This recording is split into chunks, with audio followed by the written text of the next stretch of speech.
ఈరోజు సిల్వను గురించి చెప్తూ ఉంటే, వాక్యం గురించి చెప్తూ ఉంటే మనుషులకి అర్థం కాదండి. అర్థం చేసుకోవడానికి కూడా మనుషులు ప్రయత్నం చేయరు.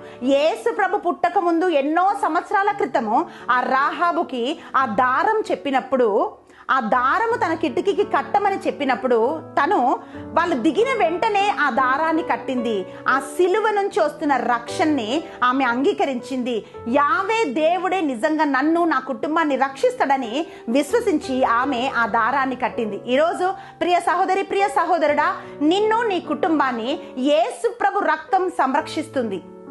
రాహాబు ఆ రోజు గుర్తించింది, తనకున్న ధనము గాని, తనకున్నది ఏది గాని, తను పటిష్టమైన పట్టణంలో ఉంది, కానీ ఇవి ఏవి కూడా తనని, తన కుటుంబాన్ని రక్షించలేవని ఒక వేశ్య వృత్తిలో ఉన్న ఒక స్త్రీ గుర్తించింది.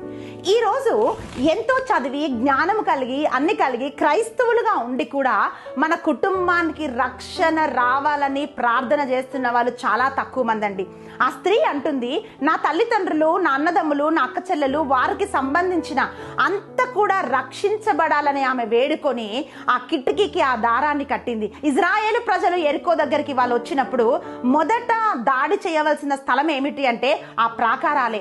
ఈ రాహాబు ఇల్లు ఎక్కడుందంటే ఆ ప్రాకారం మీదే ఉంది. కానీ ప్రియులరా, మనం వాక్యంలో చూస్తున్నాం, ఎరికో గోడలంతటిని కూడా దేవుడు కూల్చేశాడు. ఆ పట్టణం శపించబడ్డది, ఆ పట్టణం నాశనమైంది, అందరూ అక్కడ మరణించారు. కానీ ఆ ఎరికో పట్టణంలో కాపాడబడిన ఒకే ఒక కుటుంబం, రాహాబు కుటుంబం.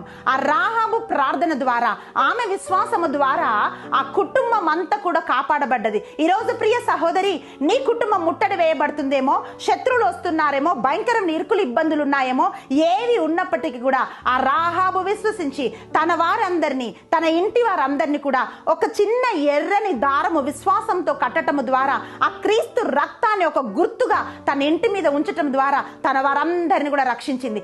ఈ రోజు రక్షణ ఉచితం. కేవలం చేయాల్సింది ఏమిటి అంటే నీవు ప్రభువుని విశ్వసించాలి.